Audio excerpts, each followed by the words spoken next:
آپ پہ عذاب نازل ہوگا۔ لیکن ان کی قوم نے ایک نہ سنی۔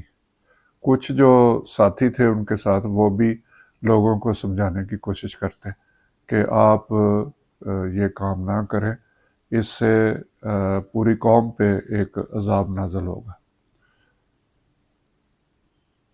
حضرت شعیب نے حد درجہ جب کوشش کی اور اس بارے میں وہ بہت رنجیدہ رہتے تھے کہ میری قوم جو ہے وہ بات نہیں سن رہی، تو پھر انہوں نے اللہ تعالیٰ سے درخواست کی اور اللہ تعالیٰ سے کہا کہ آپ بہتر فیصلہ کرنے والے ہیں، اور آپ میرے اور میری قوم کے بارے میں جو بھی فیصلہ کرنا وہ آپ کرتے۔ یہ حضرت شعیب نے اس وقت کہا جب انہوں نے اپنی طرف سے پوری کوشش کر لی، اور بھی درمیان میں جو وہ قبائل تھے، ان کی جو قوم تھی، ان کو سمجھانے کے لیے دوسرے لوگوں کو جو ان کے ساتھ تھے ان کو بھی بھیجا، لیکن وہ کسی طور پر ماننے کو تیار نہیں تھے۔ وہ ناپ تول میں اس قدر اس میں بے ایمانی کرتے تھے کہ پورا معاشرہ اس کی زد میں تھا۔ تو اس پہ جب حضرت شعیب نے اللہ تعالیٰ سے دعا کی اور انصاف مانگا، تو پھر اللہ تعالیٰ کی طرف سے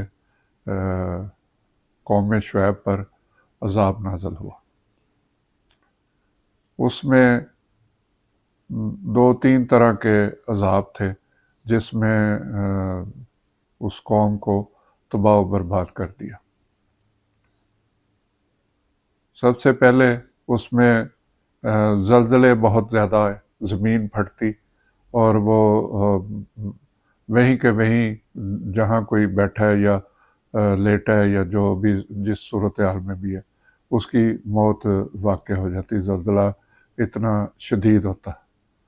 پھر ایک چنگاڑنے کی آواز اس قدر شدت سے ہوتی کہ ان کے جگر پھٹ جاتے، جسم پھٹ جاتا، اور وہ جو افراد تھے ان کی موت واقعہ ہو گئی۔ اور اس قدر گرمی جو ہے وہ پیدا ہو گئی موسم میں کہ وہ سایہ ڈھونڈتے رہے، اور جب ان کو سایہ ملا، اور سایہ بھی اس طرح ملا کہ آسمان پہ بادل آئے اور اس سائے میں وہ جا کے کھڑے ہو گئے۔ گرمی میں یہ بتاتا چلوں کہ یہ بتایا گیا کہ اس قدر شدید تھی کہ وہ پانی بھی پیتے تھے، لیکن گرم موسم اور زمین گرم، اس کی وجہ سے کوئی ان کے صحت پہ اثر نہیں تھا پڑتا۔ بہرحال وہ آسمان پہ بادل آئے، وہ سائے میں جب پہنچے وہ، تو پھر آسمان سے آگ برسنا شروع ہو گئی، اور وہ وہیں کے وہیں ان کی موت واقع ہو گئی۔ تو اس طرح 3 طرح کے عذاب جو ہے وہ شعیب قوم پہ اللہ تعالیٰ کی طرف سے آئے، اور جب ان کے نبی نے اللہ سے درخواست کی کہ اللہ تعالیٰ آپ بہترین فیصلہ کرنے والے ہیں، تو آپ فیصلہ کر دیں، میں اپنی طرف سے تمام تر کوشش کر چکا ہوں۔ تو اللہ تعالیٰ کی طرف سے پھر جب عذاب آیا تو وہ قوم جو ہے وہ تباہ و برباد ہو گئی۔ تو اس طرح معاشرے کے لیے یہ مثالیں بھی ہیں، یہ عبرت کا مقام بھی ہے، یہ ہمارے سیکھنے اور سمجھنے کی بات ہے کہ جب ایک بحثیت قوم اس کی طرف سے کسی غلط کام کی طرف ہم لگ جائیں، وہ چاہے ناپ تول کا نظام ہو، چاہے وہ کوئی دوسرا گناہ ہو، جب آپ کو بہت زیادہ اس میں نظر آئے تو پھر لازمی طور پر اللہ تعالیٰ کی طرف سے عذاب نازل ہوتا ہے۔ اور آپ دیکھ رہے ہیں کہ پوری دنیا میں مسلمانوں کی جو حالت ہے اور ان کی کوئی بات سننے کو تیار نہیں، حالانکہ مسلمان اتنی بڑی تعداد میں دنیا میں موجود ہے، لیکن ان میں کوئی اتفاق نہیں ہے۔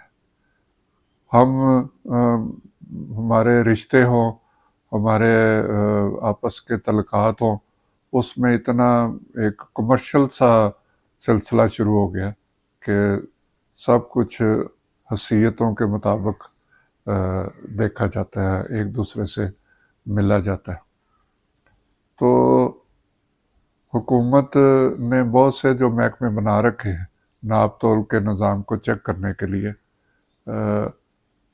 وہ تو اپنی جگہ ہے، لیکن ایک مسلمان ہونے کے ناطے جو لوگ یہ کام کر رہے ہیں ان کو دیکھنا چاہیے، ان کو قرآن میں درج ہے جن چیزوں سے خاص طور پہ منع فرمایا گیا، تو وہ ضرور پڑھیں۔ صرف ان کو کمروں میں قرآن پاک کو سجا کے یا مسجد میں جا کے نماز پڑھ کے اور پھر آ کے اسی طرف لگ جانا اللہ تعالیٰ کو راضی نہیں کر سکتا۔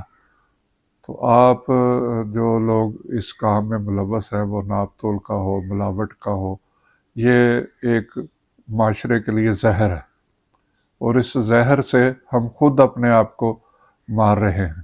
اس کے لیے کسی نے باہر سے آ کے ہمیں ہماری ہلاکت نہیں کرنی، اس زہر سے ہم خود آہستہ آہستہ اپنے آپ کو ختم کر رہے ہیں۔ اس کے ساتھ ہی میں اجازت چاہوں گا۔ اللہ ہم سب کا حامی و ناصر ہو۔ خدا حافظ۔